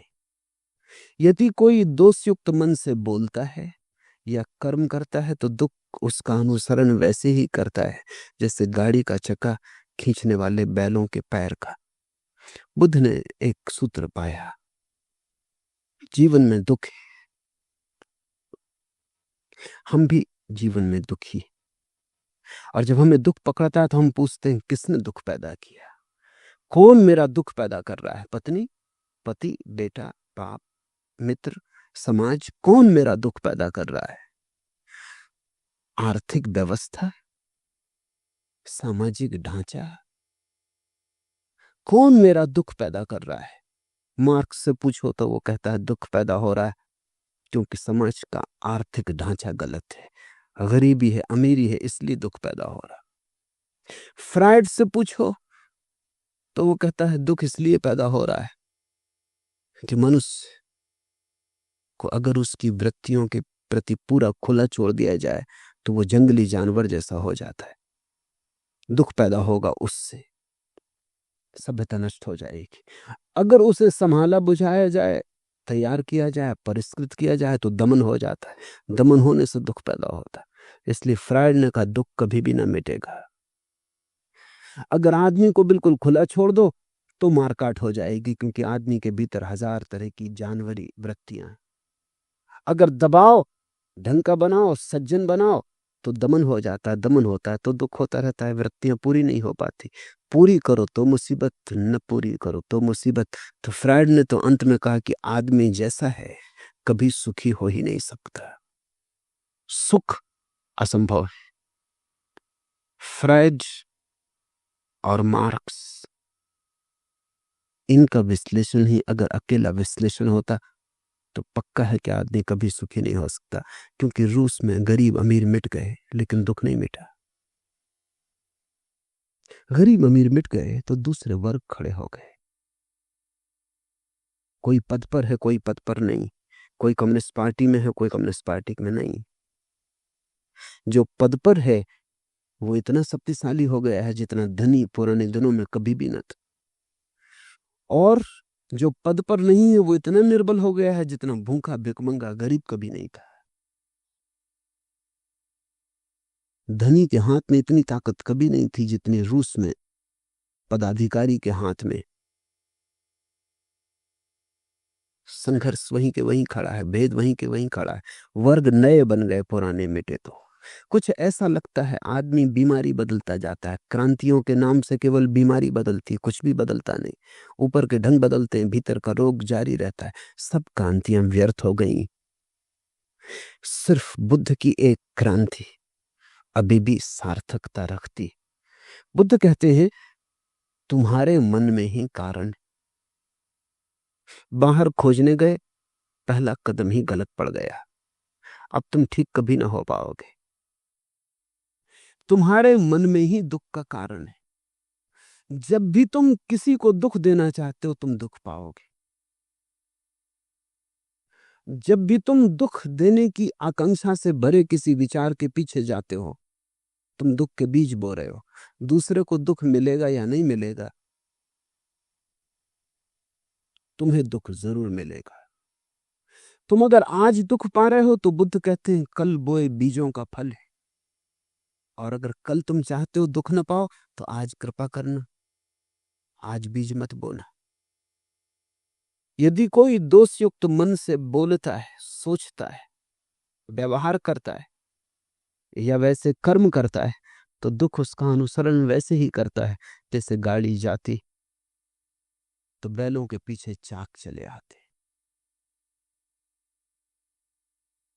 तुम्हारे मन में अगर किसी को भी दुख देने का जरा सा भी भाव है तो तुम अपने लिए बीज बो रहे हो, क्योंकि तुम्हारे मन में जो दुख देने का बीज है वो तुम्हारे ही मन की भूमि में गिरेगा, किसी दूसरे की मन की भूमि में नहीं गिर सकता। बीज तो तुम्हारे भीतर है, वृक्ष भी तुम्हारे भीतर ही होगा, फल भी तुम ही भोगोगे। अगर बहुत गौर से देखा जाए तो जब तुम दूसरे को दुख देना चाहते हो तब तुमने अपने को दुख देना शुरू कर ही दिया। तुम दुखी होने शुरू हो ही गए।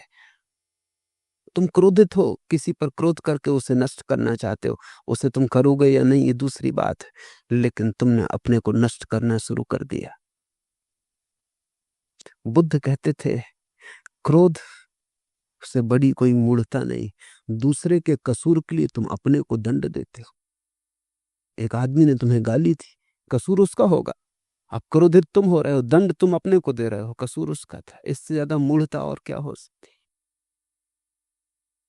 उसने गाली दी,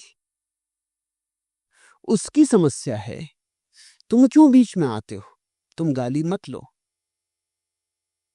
लेने पर निर्भर है, लेना आवश्यक नहीं। आप मुझे गाली दे सकते हैं लेकिन लेने पर थोड़ी मजबूर कर सकते। देना आपके बस में, लेना मेरे बस में। उस मालकियत को मुझसे कोई कभी नहीं छीन सकता। मैं कह सकता हूं कि नहीं लेता, फिर तुम क्या करोगे। तुम्हारी गाली तुम्ही पर लौट जाएगी। तुमने गाली देने के लिए जो तैयारी में दुख भोगा वो भोगा, अब गाली लौटेगी तब तुम जो दुख भोगोगे वो भोगोगे। जब हम किसी चीज को अपने मन के भीतर ले लेते तभी वो सक्रिय हो जाती है, और दूसरे से लेने की कोई जरूरत नहीं है। तुम अपने भीतर ही इतने दुख के बीज पैदा करते रहते हो अकारण। मैं कलकत्ते में एक मित्र के घर मेहमान होता था। उनके पास सबसे बढ़िया कोठी है कलकत्ते, थी कहना चाहिए, अब नहीं।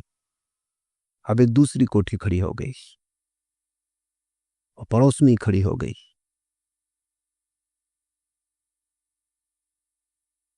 जब मैं उनके घर मेहमान होता था तो वो हमेशा अपने मकान में मुझे ले जाते। कई बार दिखा चुके थे मगर फिर दिखाते। उनका रस खत्म नहीं होता था। स्विमिंग पूल, बगीचा सब दिखाते। उनकी आदत थी, ये मान के मैं जब भी वो दिखाते फिर इस तरह उत्सुकता लेता जैसे कभी नहीं देखा है। मगर आखिरी बार जब उनके घर गया तो उन्होंने मकान न दिखाया। मैं थोड़ा हैरान हुआ, क्या ये आदमी बदल गया।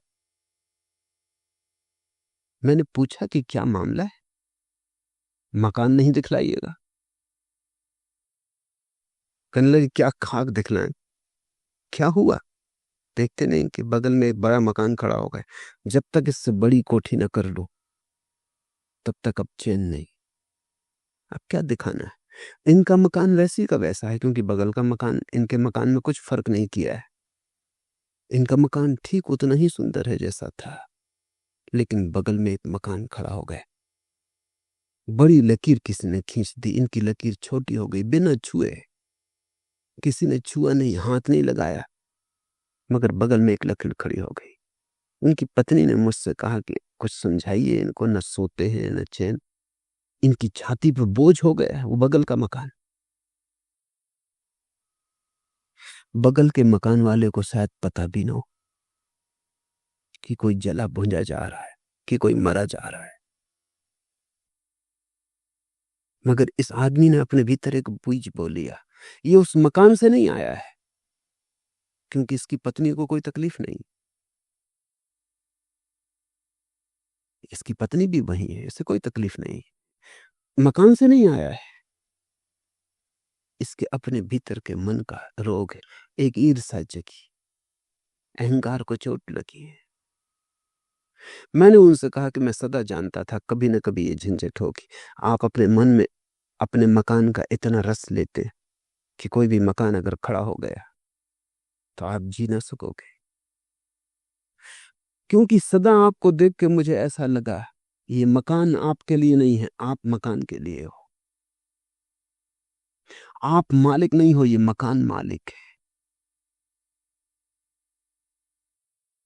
आप वस्तु को अपना सब संभाल दिए, दे दिए वस्तुओं को, आप गुलाम हो गए। मुझे डर था कि कभी न कभी ये होगा, कोई मकान बड़ा बगल में खड़ा हो जाएगा तो तुम न झेल पाओगे। वो रुग्ण रहने लगे जब से वो मकान बन गया।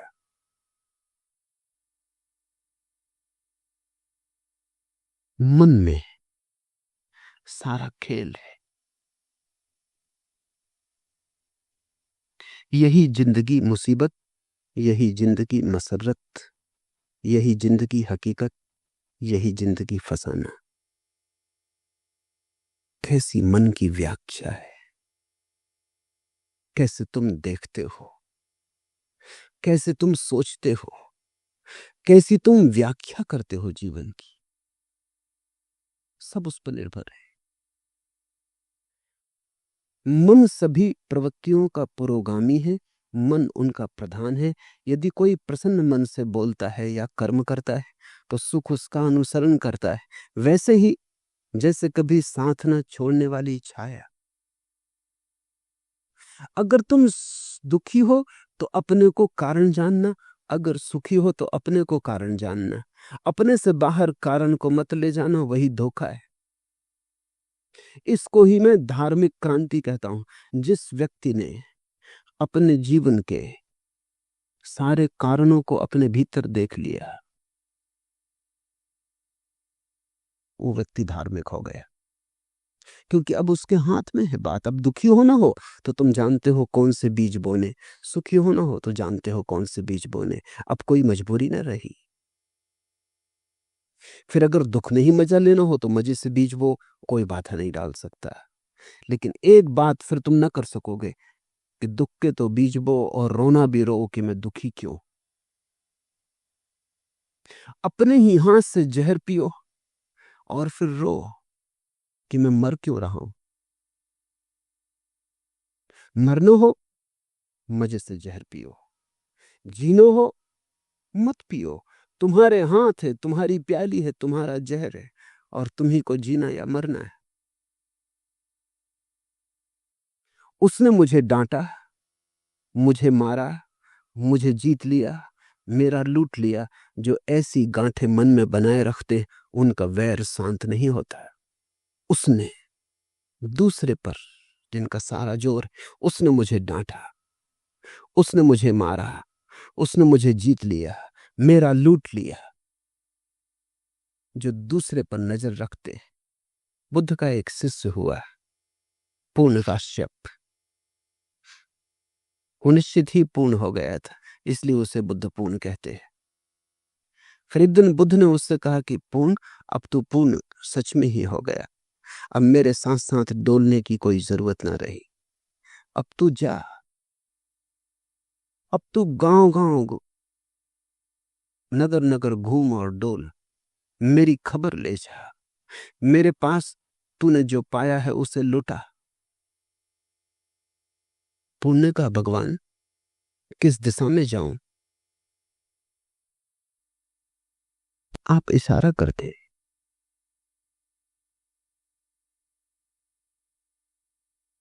बुद्ध ने कहा तू खुद ही चुन ले, अब तू खुद ही समर्थ है, अब मेरे इशारे की भी कोई जरूरत न रही। तो पूर्ण ने कहा कि जाऊंगा। सूखा नाम का एक इलाका था बिहार में, वहां जाऊंगा। बुद्ध ने कहा तू खतरा मोल ले रहा है। वो जगह भली नहीं, लोग सज्जन नहीं, लोग बड़े दुष्ट हैं और लोग सताने में रस लेते हैं। लोग तुझे परेशान करेंगे। इन पीत वस्त्रों में उन्होंने भिक्षु कभी देखा नहीं। वो बड़े जंगली है, तू वहां मत जा। पर पुण्य का इसलिए तो उनको मेरी जरूरत है, किसी को तो जाना ही होगा।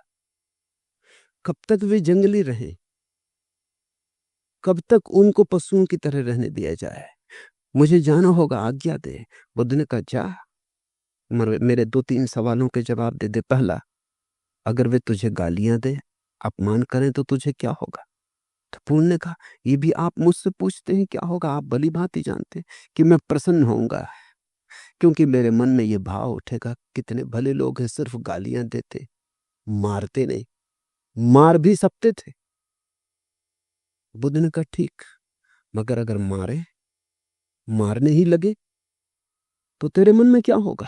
पूर्णता आप पूछते, आप भली भांति जानते कि पूर्ण प्रसन्न होगा, कि धन्य भाग कि मारते हैं, मार ही नहीं डालते, मार भी डाल सकते थे। बुद्ध ने कहा आखिरी सवाल पूर्ण, अगर मार ही डाले तो मरते वक्त तेरे मन में क्या होगा? पूर्ण का आप और पूछते, आपको भली भांति मालूम है कि जब मैं मर रहा हूंगा तो मेरे मन में होगा, धन्य भाग, उस जीवन से छुटकारा दिला दिया जिसमें कोई भूल चूक हो सकती थी। बुद्ध ने कहा अब तू जा, अब तुझे जहां जाना है तू जा। अब तुझे कोई गाली नहीं दे सकता, अब तुझे कोई मार नहीं सकता, अब तुझे कोई मार डाल नहीं सकता। ऐसा नहीं कि वो तुझे गाली ना देंगे, गाली तो वो देंगे, लेकिन तुझे अपनी कोई गाली नहीं दे सकता। ऐसा नहीं कि वो तुझे मारेंगे नहीं, मारेंगे, लेकिन तुझे अब कोई मार नहीं सकता।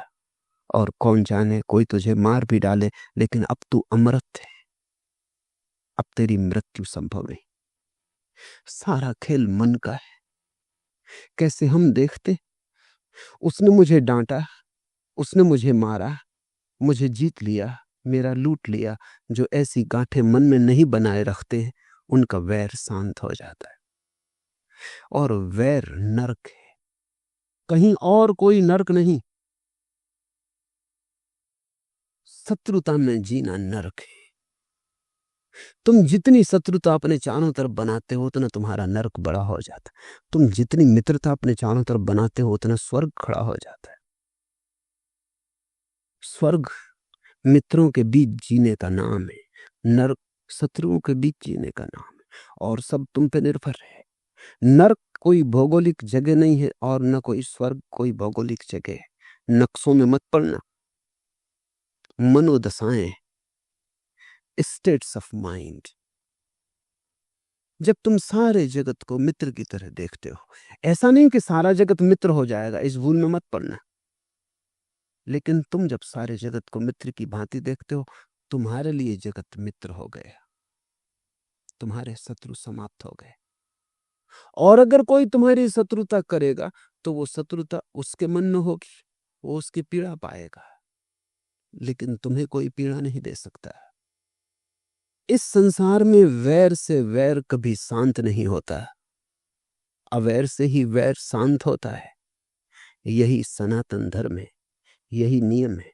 नहीं वैरेन वैरानी समंतीद कुदाचनम, अवैरेन चा समंती एस धम्मो सनातनो।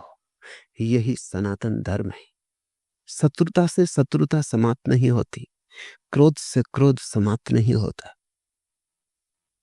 वैर से वैर नहीं मिटता। और जितना वैर बढ़ता जाता है, उतना तुम अपने चारों तरफ अपने हाथों नरक निर्मित करते चले जाते हो। ये जगत तुम्हारी कृति है, तुम चारों तरफ अपना परिवेश बनाते हो। ये बात तुम्हें दिखाई पड़ जाए, ये इशारा तुम्हें समझ आ जाए, तो तुम्हें फिर कोई दुख नहीं दे सकता। तुम्हारा स्वभाव तब सुख हो जाएगा। फैलाओ मैत्री। महावीर ने कहा है, मिट्टी में सब भूएसु।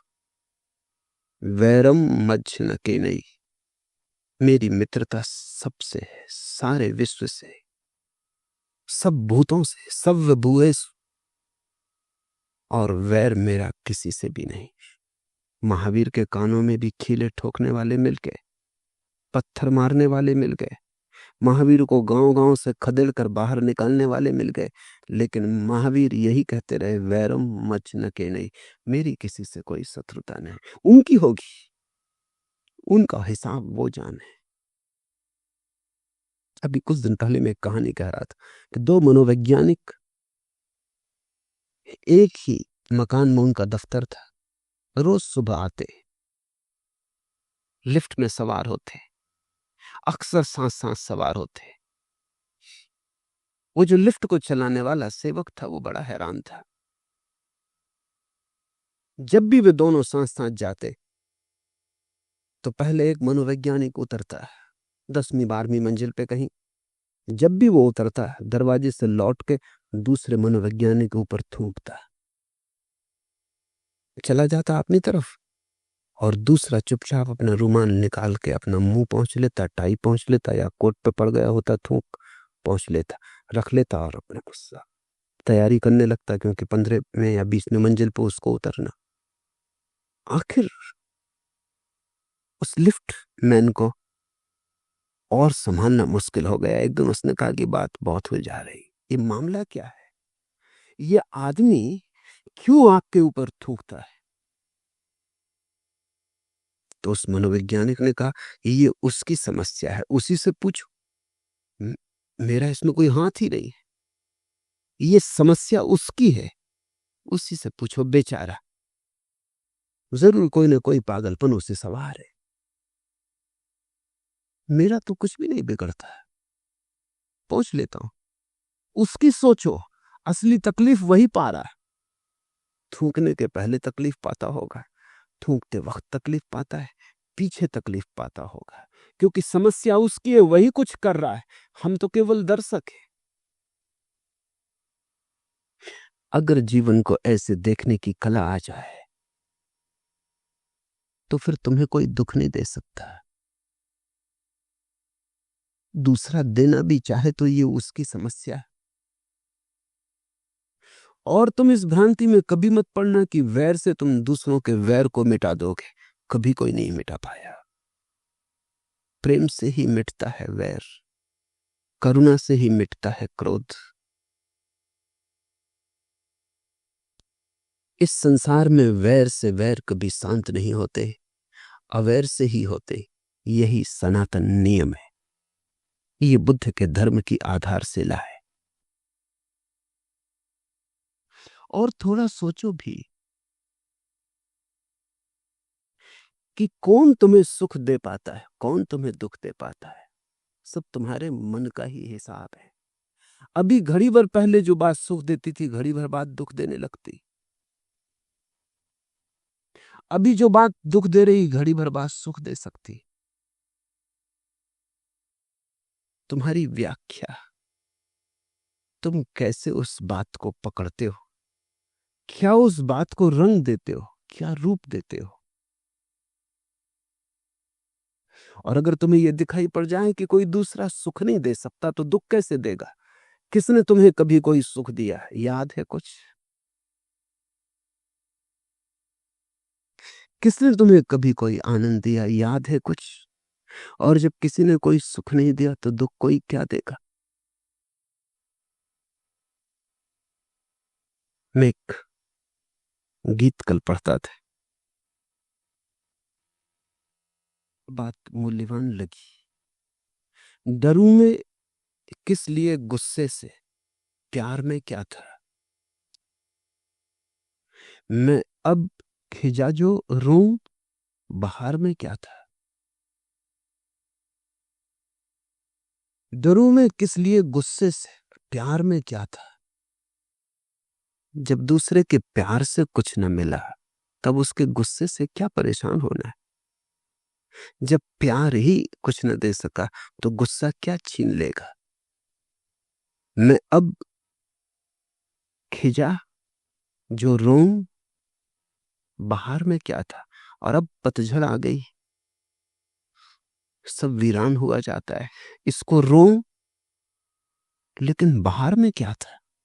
जब बाहर थी तब भी जब कुछ पास न था, जब बाहर में भी कोई सुख न मिला, तो अब पतझड़ में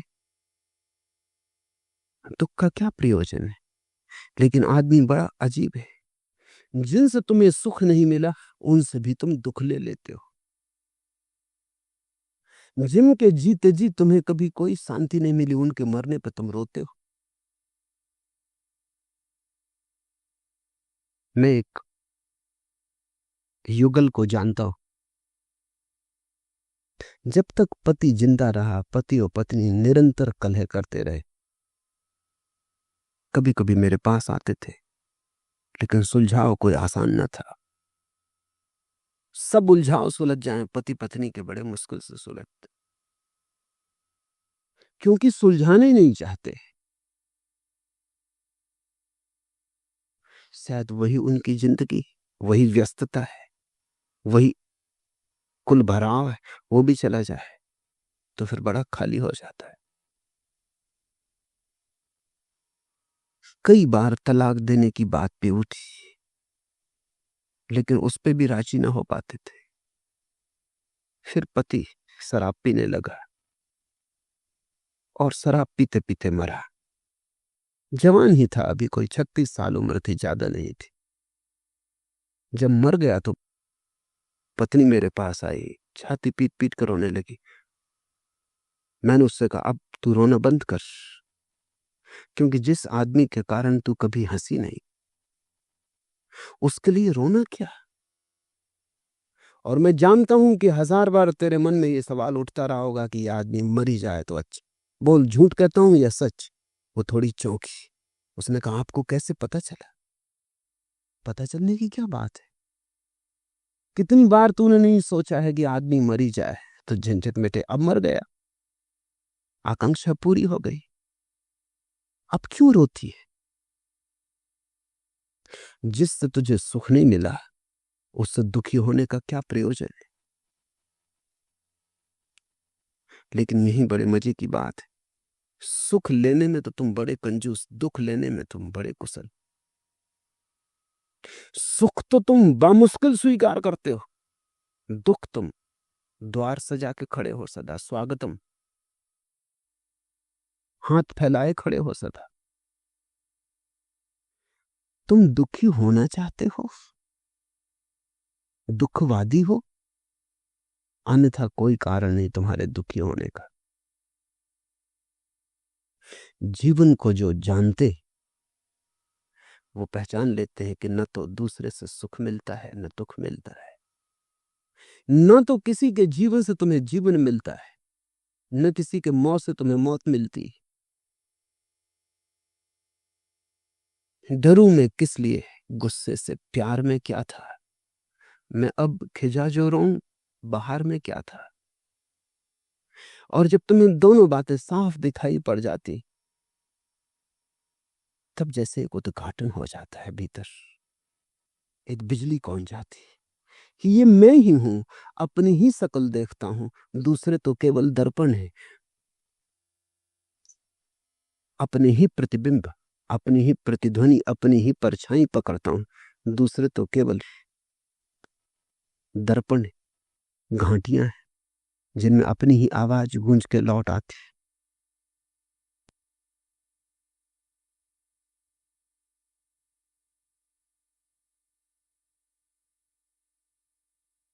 इसे बुद्ध एस धम्मो सनातनो कहते हैं। यही धर्म का सनातन सूत्र है। न परमात्मा, न मोक्ष, न वेद, न आत्मा, कोई भी धर्म के मूल आधार नहीं। बुद्ध कहते एस धम्मो सनातनो, ये छोटा सा सूत्र कि तुम्हारे दुख के कारण तुम हो, तुम्हारे सुख के कारण तुम हो, और दूसरे को दुख देने से तुम कभी सुख न पा सकोगे, दूसरे को सताने से कभी तुम उत्सव न मना सकोगे। वैर से वैर शांत नहीं होता, अवैर से शांत हो जाता है। अवैर बरस जाए, वैर की अग्नि शांत हो जाती, फिर हो या न शांत ये कोई सवाल नहीं है, तुम्हारे लिए समाप्त हो जाती है। जिस व्यक्ति को ये सूत्र समझ में आ गया उसके लिए नरक नहीं, वो यही इसी क्षण में प्रविष्ट जाता है। उसका स्वर्ग कल नहीं है, उसका स्वर्ग अभी। हम इस संसार में नहीं रहेंगे, सामान्य जन ये नहीं जानते, और जो इसे जानते हैं उनके सारे कलह शांत हो जाते। बड़ी थोड़ी देर का बसेरा है, रैन बसेरा। सुबह हुई और चल पड़ेंगे यात्री, ये कारवां यहीं ठहरा ना रहेगा। ये तंबू हैं जिनको तुमने घर समझा है, ये अभी अभी लगाए हैं, अभी अभी उखाड़ने का वक्त आ जाए। और कितने कारवां तुमसे पहले निकल चुके, उनके पद भी नहीं रहे, खो गए हैं बिल्कुल। दूर उनके पैरों की, घुड़सवारों की उड़ती धूल भी दिखाई नहीं पड़ती। सिकंदर की फौजों की उड़ती धूल भी अब दिखाई नहीं पड़ती।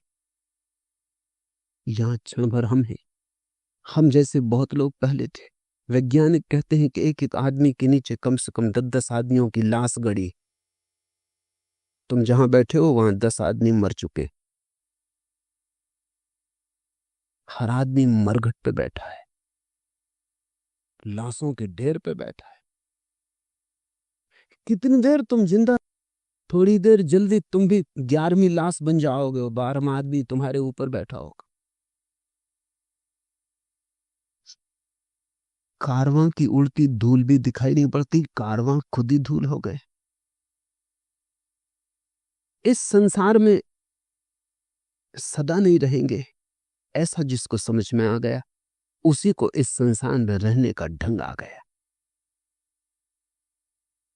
जिसको समझ में आ गया कि ओस की बूंद है, अब गिरी तब गिरी, भोर की तरैया है, अभी अब डूबी तब डूबी, क्षण भर का खेल है, फिर क्या चिंता है, फिर किसको दुख देना है, किसको पीड़ा देनी, किससे शत्रुता लेनी।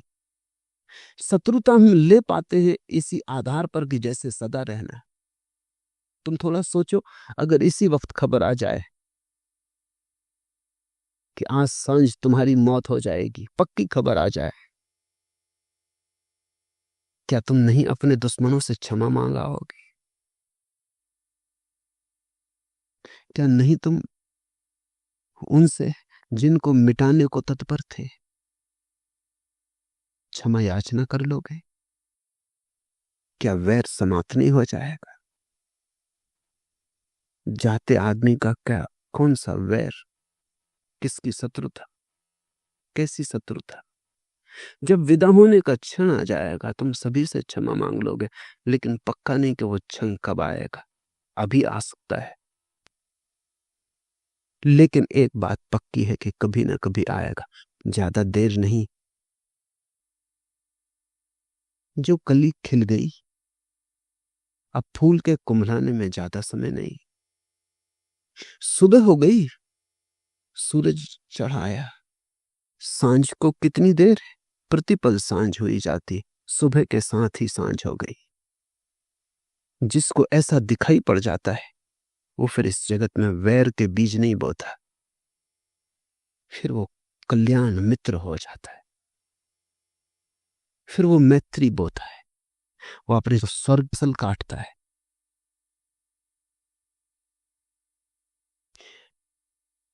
हम इस संसार में नहीं रहेंगे, सामान्य जन ये नहीं जानते, ऐसे जीते हैं जैसे सदा यहां रहना है, उसी से सारी भूल हो जाती।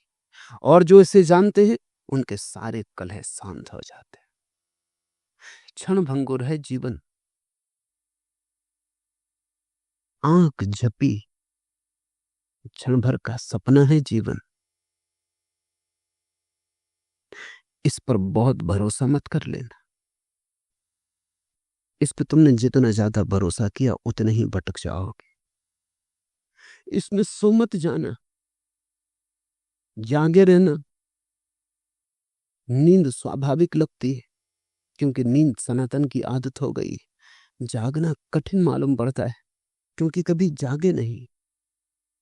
लेकिन एक बार तुम जाग जाओगे तो ये जीवन तो क्षणभंगुर हो जाएगा, महाजीवन के द्वार खुलेंगे। एक बार तुम जाग के देख लोगे तो तुम हंसोगे, क्या सपने देखते थे, जबकि सत्य के खजाने उपलब्ध थे। लेकिन बुद्ध उन खजानों के संबंध में कुछ भी नहीं कहते। वो कहते हैं डर है। खजाने की बात भी तुम सुन लेते हो सपने में तो तुम उसका भी सपना बना लेते हो और नींद तुम अपनी गहरी कर लेते हो। इसलिए बुद्ध कहते हैं उस संबंध में कुछ भी ना कहेंगे। इसलिए बुद्ध निषेधात्मक है, नेगेटिव है। उनका धर्म नकार का है। वो ब्रह्म की बात नहीं करते क्योंकि वो तो उसकी बात हो जाएगी जो खुली आंख से दिखाई पड़ता है। वो मोक्ष की बात नहीं करते क्योंकि तुमसे क्या मोक्ष की बात करते। तुम इतनी गहरी नींद न पड़े हो। तुमने संसार की ऐसी शराब पी ली कि तुमसे क्या मोक्ष की बात करनी। शराब के नशे में तुम मोक्ष को सुनोगे भी तो भी कुछ और समझोगे, अनर्थ हो जाएगा। वो कहते हैं इतना ही समझो कि तुम नाली में पड़े हो, बेहोश पड़े हो, जागो। बुद्ध मेटाफिजिक्स, दर्शन शास्त्र की बात नहीं करते। वो सिर्फ तुम्हारी बीमारी की बात करते और निदान उनका दुरुस्त 100% सही है। इस निदान पर सोचना। बुद्ध का धर्म भरोसे का धर्म नहीं, गहन सोच विचार, चिंतन मनन और उसी चिंतन मनन और सोच विचार से उठे हुए ध्यान का धर्म है। परमात्मा, आत्मा, मोक्ष, ये शब्द बुद्ध के लिए पराये। बुद्ध तो तुम्हारे मन का खंड खंड करेंगे क्योंकि तुम्हारा मन भी एकमात्र सवाल है। जो उपनिषदों ने कहा है, वेदों ने कहा है, कुरान ने कहा है, बाइबल ने कहा है, लेकिन बुद्ध उसको कहते नहीं। इस बात को स्मरण रखना, जो पाना है वो पाकर ही जाना जाएगा। उसकी चर्चा व्यर्थ है और उसकी चर्चा खतरनाक है। ज़ेन फकीर हैं जापान में, बुद्ध को प्रेम करते हैं, सुबह सांझ पूजा करते हैं, लेकिन वे कहते हैं अगर बुद्ध का भी बहुत ज्यादा विचार मन में आने लगे और बुद्ध के प्रति भी बहुत ज्यादा लगाव बनने लगे तो सावधान, कहीं नींद में नया सपना तो नहीं आता। तो रास्ते पे जाएं, उठा के तलवार काट देना। बोकोजू अपने गुरु के पास था, उसके गुरु ने कहा कि देख अब वो खतरा करीब आ रहा है, जब बुद्ध तुझे रास्ते पे मिलेंगे तो डरना मत, लगाव भी मत करना, राग मत लगाना, उठा के तलवार काट देना, 2 टुकड़े खंड खंड कर देना बुद्ध के। चाहे तोड़ के नमस्कार कर लेना, लेकिन पहले तोड़ देना। बोकुजू ने कहा लेकिन तलवार कहां से तलवार लाऊंगा वहां? गुरु ने कहा घबरा मत, जहां से बुद्ध को लाया कल्पना का सब जाल है, वहीं से तलवार भी ले आना। उठा के एक तलवार काट ही देना, कहीं ऐसा ना हो कि बुद्ध का सपना आने लगे। बुद्ध ने सपने को कोई सहारा नहीं दिया। बुद्ध से बड़ा मूर्ति भंजक जगत में नहीं हुआ है। और बड़े विडंबना की बात, बुद्ध से ज्यादा मूर्तियां किसी की नहीं है और उससे बड़ा मूर्ति भंजक कोई नहीं। उर्दू में शब्द है बुद्ध के लिए बुत। बुत जो है, जिसका मतलब अब मूर्ति होता है, बुद्ध का ही बिगड़ा हुआ रूप है। इतनी मूर्तियां बनी बुद्ध की कि बुद्ध शब्द बुत होके मूर्ति का ही पर्यायवाची हो गया। और इतना बड़ा मूर्ति भंजक कोई भी नहीं। बुद्ध की तलवार तुम्हें काटेगी, तुम्हें खंड खंड की, कि तुम ही बचो तुम्हारी शुद्धता में, तुम्हारे परिपूर्ण निर्दोषता में, तुम्हारे क्वारेपन में। वही बच्चा है जो काटा नहीं जा सकता, नैनम छिदन्ति शस्त्राणि, जिसे छेदा नहीं जा सकता, जिसे जलाया नहीं जा सकता। बुद्ध छेदेंगे और जलाएंगे ताकि जो छेदा जा सकता है वो छिद जाए, जो जलाया जा सकता है वो जल जाए। और फिर तुम बच जाओ तुम्हारी परिशुद्ध अवस्था में। वही वेदों का ब्रह्म है, महावीर का कैवल्य, कपिल और कणाद का मोक्ष, बुद्ध का वही निर्वाण है। निर्वाण शब्द नकारात्मक है। निर्वाण का अर्थ होता है दिए को फूंक कर ज्योति का नहीं। बुद्ध कहते हैं ऐसा ही निर्वाण है। मैं चाहूंगा कि तुम फूंक मारो और अपने को बुझा दो, और फिर मत पूछो कि कहां गए। खो गई अनंत में, हो गई एक एक के साथ, मगर पूछो मत कहां गई। निराकार के साथ एक हो गई, मगर पूछो मत। कहने में बात बिगड़ जाएगी। चुप्पी और चुप्पी में समझ लो। ऐसी बड़ी गहन बुद्ध के विश्लेषण और निषेध में हम उतरेंगे। अगर तुम हिम्मत पूर्वक बुद्ध के विश्लेषण में उतर जाओ तो बुद्ध तुम्हें परम स्वास्थ्य की दशा